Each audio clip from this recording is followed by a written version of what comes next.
ألا من كنت مولاه فهذا علي مولاه. السلام عليكم ورحمة الله وبركاته. Allahumma salli ala Muhammadin wa ali Muhammad.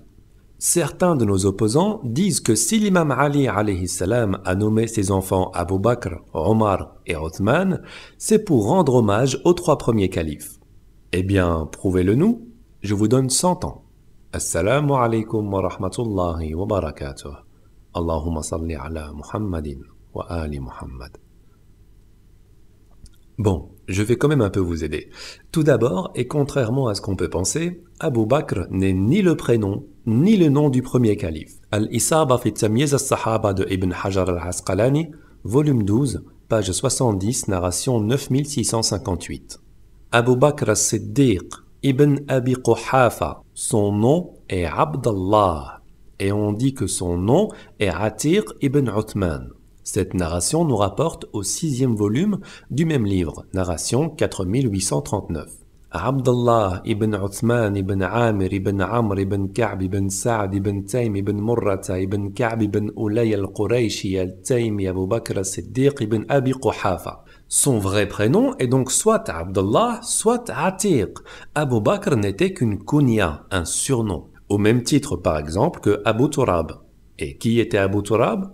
Ali ibn Abi Talib alayhi salam. Ali est son vrai prénom, Abu Turab est sa kunya, son surnom. De même que Abul Qasim. Qui est Abul Qasim? Muhammad ibn Abdullah sallallahu alayhi wa sallam, messager de Dieu. Donc, même si le fils de Ali alayhi salam s'appelle Abu Bakr, en réalité, Abu Bakr lui-même ne s'appelle pas Abu Bakr. Comment pouvez-vous donc dire qu'il s'appelle comme le premier calife si le premier calife lui-même ne s'appelle pas Abu Bakr? Et vous savez quoi? Même le fils de Ali alayhi salam ne s'appelle pas Abu Bakr. Et nos sources sont bien claires à ce sujet. C'est également un surnom. Il s'appelle Muhammad al-Asghar, Al-Irshad de Sheikh al-Mufid, volume 1, page 354. Pourquoi une source chiite? Eh bien car c'est vous qui avancez la thèse. Donc c'est vous qui devez la prouver. Et pour la prouver, vous devez utiliser des sources chiites car les sources des opposants ne sont pas une preuve contre nous. Je vous ai donné 100 ans pour le prouver, mais je vais vous mettre sur la bonne voie. Pour rappel, une petite vidéo explique déjà ce principe basique dans un débat. Muhammad al-Asghar surnommé Aba Bakr. Donc, concernant Abu Bakr, ni le calife s'appelle Abu Bakr, ni le fils de Ali alayhi salam s'appelle Abu Bakr. Le premier s'appelle Abdullah ou Atiq, et le second s'appelle Muhammad. Ils ont tous les deux reçu un surnom, Abu Bakr. Ceci dit, et c'est là que vous devenez illogique, Abdullah était un prénom très répandu à l'époque et très réputé. D'ailleurs, le père du messager d'Allah sallallahu alayhi wa sallam s'appelait Abdullah. Et ce qu'il y a d'illogique, c'est qu'un des autres fils de Ali alayhi salam s'appelle aussi Abdullah. Il est étrange de ne pas vous voir faire le parallèle avec ces deux prénoms, Abdullah ibn Ali et Abdullah, le vrai prénom du premier calife.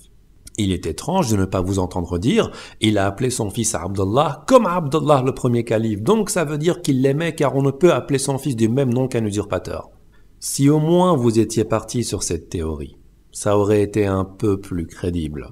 Mais toujours pas crédible quand même. Alors, pourquoi toujours pas crédible? Simplement car, comme je viens de le dire, il s'agit d'un prénom très répandu. Il existait des centaines, des milliers, des dizaines de milliers de Abdullah à l'époque, puisque c'était un prénom qui était même utilisé lors de l'époque pré-islamique. Donc, appeler son fils Abdullah n'était pas forcément une preuve d'amour ou d'honneur envers le premier calife. Pour Omar et Othman, c'est exactement pareil. Omar était un prénom très répandu. Pour preuve, dans le livre Usdul Ghaba de la page 896 à la page 918, on retrouve 23 compagnons du nom de Omar, sans compter Omar ibn al-Khattab.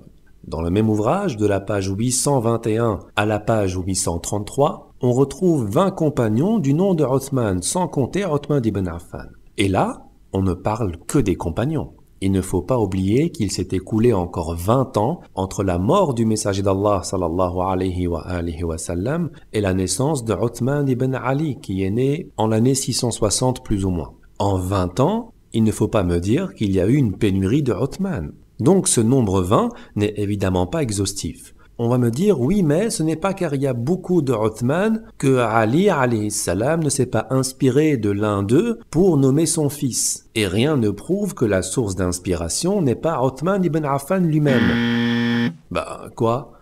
Eh bien, il ne s'est justement pas inspiré de Uthman ibn Affan. Regardez, source chiite toujours, pour les mêmes raisons évoquées tout à l'heure. Maqatil al-Talibain, page 89. Il est dit dans le chapitre Uthman ibn Ali ibn Abi Talib, je l'ai appelé par le même prénom que mon frère Uthman ibn Mad'oun. Il ne s'agit donc pas de Uthman ibn Affan, mais du frère de Ali ibn Abi Talib alayhi salam, qui portait aussi le nom de Uthman. Comme je vous l'ai dit, c'est un prénom très répandu. En fait, je ne sais même pas pourquoi je fais cette vidéo. Il faut vraiment être intellectuellement stérile pour dire que Ali ibn Abi Talib alayhi salam a choisi le prénom de ses enfants pour rendre hommage aux 3 premiers califes. À croire qu'il n'avait que 5 enfants. Hassan, Hussein, Uthman, Omar et soi-disant Abu Bakr. Mes amis, l'imam Ali alayhi salam avait 27 enfants. Les garçons, Hassan, Hussein, Muhammad, Omar, Abbas, Ja'far, Uthman, Abdallah, Muhammad al-Asghar, Ubaydallah, Yahya.